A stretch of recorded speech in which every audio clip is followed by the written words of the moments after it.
उससे जानते हैं कि इस समय मार्केट में क्या बड़े ट्रेंड बन रहे हैं। Sushil ji, good morning. Bank Nifty में अच्छा मूव आ रहा है। पहले बैंक निफ्टी से शुरुआत करते हैं, उसके बाद निफ्टी पर आपका व्यू।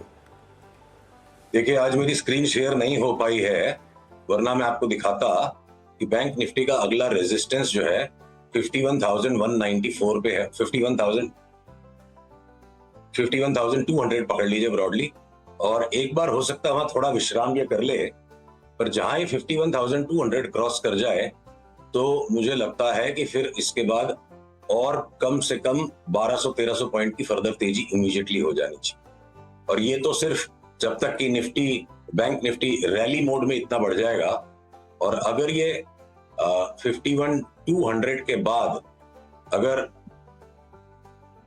52,000 क्रॉस कर गया तो फिर ये न्यू हाई की रेस लगा सकता है। पर अनुज, बैंक निफ्टी से ज्यादा मक्खनदार पैटर्न्स जो हैं वो स्मॉल फाइनेंस बैंक्स में हैं। सारे के सारे स्क्रीनिंग बाई मोड में हैं, और समस्या है किसको लें और किसको छोड़ दें। और दूसरा एक जो बड़ा थीमेटिक शिफ्ट आ रहा है बैंक्स में, आपको याद होगा 3-4 महीने पहले जब हमने अपनी पीएसयू बैंक्स में तेजी अबैंडन की थी और बड़े प्रश्नात्मक से विस्मित से भाव लोगों के थे कि पीएसयू बैंक्स में तेजी क्यों छोड़ रहे, और हमारा कॉल था 30% नीचे वापस लेंगे। अब वो पॉइंट आ गया है, हमने एक एक करके वापस पीएसयू बैंक्स में एंट्री के पैटर्न्स को हमें मिलना शुरू हो गए हैं, और हमारे क्लाइंट्स उनमें लगातार एक एक करके री एंट्री करते जा रहे हैं। स्मॉल फाइनेंस बैंक में फिर कौन से, कोई एक दो नाम सुशील जी अगर बता सकें तो। अनुज, जो अच्छा लगे, जिसका नाम सुंदर लगे वो ले लो। सारे के सारे स्क्रीनिंग बाइज हैं। प्रॉब्लम ये किसको ले और किसको ना ले। जो अच्छा लगे उसको ले ले, ये अच्छी बात कही। अच्छा, आईटी में बहुत शानदार मूव आए हैं सुशील, अब आईटी में क्या व्यू बन रहा है इस समय, स्पेशली लार्ज कैप आईटी में? लार्ज कैप आईटी में देखिए, इन्फोसिस हम वेट करेंगे वापस से सेल सिग्नल के लिए, और ये जब गिरेगा ना तो बहुत बुरी तरह गिरेगा।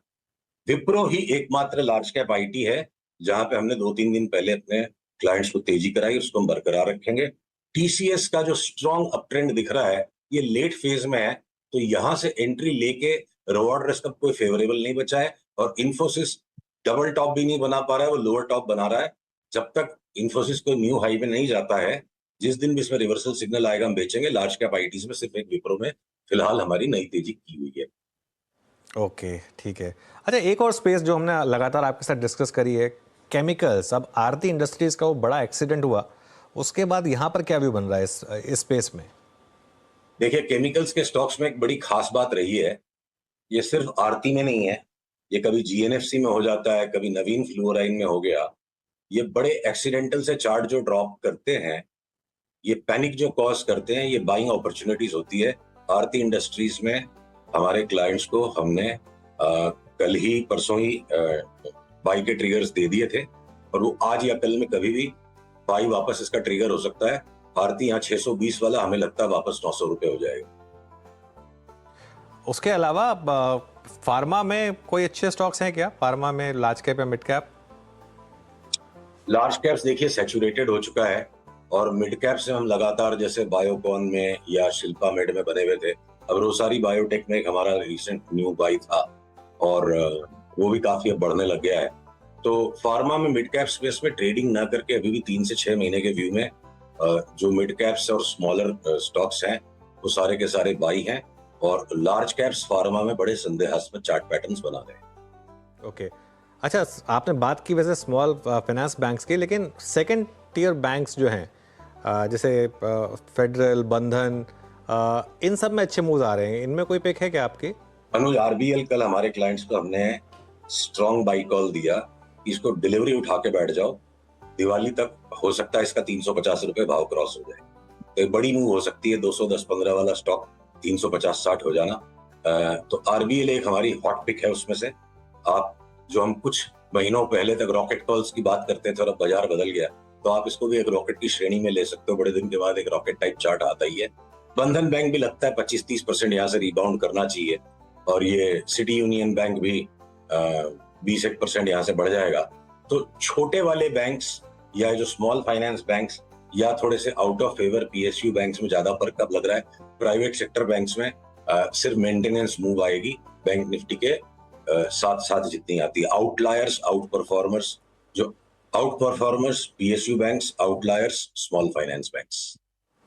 ओके, बिल्कुल। तो रॉकेट कॉल्स, कोई और रॉकेट भी आइडेंटिफाई किया क्या सुशील? फिर अब बात हो ही रही है रॉकेट कॉल्स की, तो क्या, सॉरी अनुज, मैं मिस कर गया आपकी लाइन। मैं कहा रॉकेट कॉल्स आइडेंटिफाई कर ही लिए हैं, तो कोई और रॉकेट भी है क्या? हाँ तो देखिए, हम, काश आज मैं आपको स्क्रीन दिखा पाता।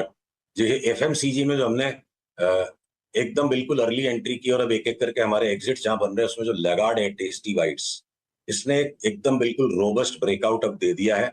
और हो सकता है दिवाली नहीं तो क्रिसमस तक ये एक थ्री बैगर बन सकता है। 10,500 वाला स्टॉक मुझे लगता है 30,000 की चाल शुरू कर चुका है। और ये कोई आश्चर्यचकित कर देने वाली बात नहीं, इसी तरह के मूव्स आते हैं टेस्टी बाइट्स में। आप देखो, अप्रैल 2020 से ये एक तरफा भागा 7,500 वाला 21,000 तक। और फिर ये अगर वापस अगर आप देखोगे अप्रैल 23 से 8,500 वाला है, ये भाग गया 19,000 तक। तो अब हमें लगता है उससे भी बड़ी चाल शुरू हो गई है। 8,930 का जो बॉटम था इसका, और अभी 11,800 का भाग है। कुल वैक्स में इसको लेते जाए 30,000 की चाल लगती है। और फाइनेंशियल स्टॉक्स में एंजल ब्रोकिंग लगता है यहां से एक बार डबल तक तो जाना चाहिए। ये जो चाल इसकी शुरू हुई है नीचे 2,000 के भाव से, लगता है 4500, 4600, 4700 कुछ भी एक भाव बन जाए। तो 3-4 महीने में पैसे डबल हो जाए इस बाजार में, वो रॉकेट से कम नहीं है। बिल्कुल। तो टेस्टी बाइट और एंजल वन में तो खैर अच्छे मूव्स आ रहे हैं आज, करीब करीब 6%। लेकिन ये एंजल वन का हाई करीब 4,000 का था, वहां से करेक्ट हो चुका है काफ़ी। 4,000 का था या मेरे को एग्जैक्ट याद नहीं है। हाँ, 3900 के करीब का था। क्या वहां तक वापस जा रहा है आपके हिसाब से? उससे ऊपर। ओके। शॉर्ट आइडियाज भी हैं क्या कोई सुशील जी इस मार्केट में, या अभी शॉर्ट नहीं करना है? अनुज देखो, ऐसा है ना, शॉर्ट सेलिंग सिर्फ ईगो को संतुष्ट कर पा रहा है। रिस्क ज्यादा है, रिवॉर्ड कम है। वो लगती है चार्ट देख के कि भारतीय यहां से 15% घट जाएगा, 5% घटते वापस घूम जाता है। तो पैसे कमाने से मकसद है कम रिस्क में ज्यादा पैसा कमाना। बाजार का अंडरटोन स्ट्रांग है, भले ही निफ्टी की और बैंक निफ्टी की अभी तक की जो स्ट्रक्चर्स हैं, इवन इफ न्यू हाई में चली जाए तो वो रैली टाइप का पैटर्न है, अविश्वास का मूवमेंट है। पर जहां विश्वस्त, आश्वस्त, मजबूत, सटीक मूवमेंट्स मिल रहे हैं इंडिविजुअल स्टॉक्स में, तो वो बड़ा सरल। देखिए, पैसे कमाने का मकसद क्या है? जिंदगी को मजेदार बनाना। ये शॉर्ट वर्ट करके मतलब मजा क्यों किरकिरा करना है? क्यों कलेजे के क्लेश पालना है? शॉर्ट करके कोई लंबा चौड़ा पैसा आ जाएगा भी, ऐसा बाजार लगता नहीं है। ओके, चलिए, बिल्कुल। तो बहुत सही बात कही आपने। तो एक इस अच्छी बात पर इस शो को ख़त्म करेंगे। Thank you so much Sushil ji, आज हमारे साथ जुड़ने के लिए और हमसे बात करने के लिए। कुछ टेक्निकल रीजंस की वजह से आज हम वो चार्ट्स नहीं दिखा पाए, वरना शायद ये कॉन्वर्सेशन और मज़ेदार होती। लेकिन खैर, अब नीरज जी भी आ गए हैं स्टूडियो में और ट्रेडर्स हॉटलाइन की शुरुआत करेंगे। नीरज जी, ओवर।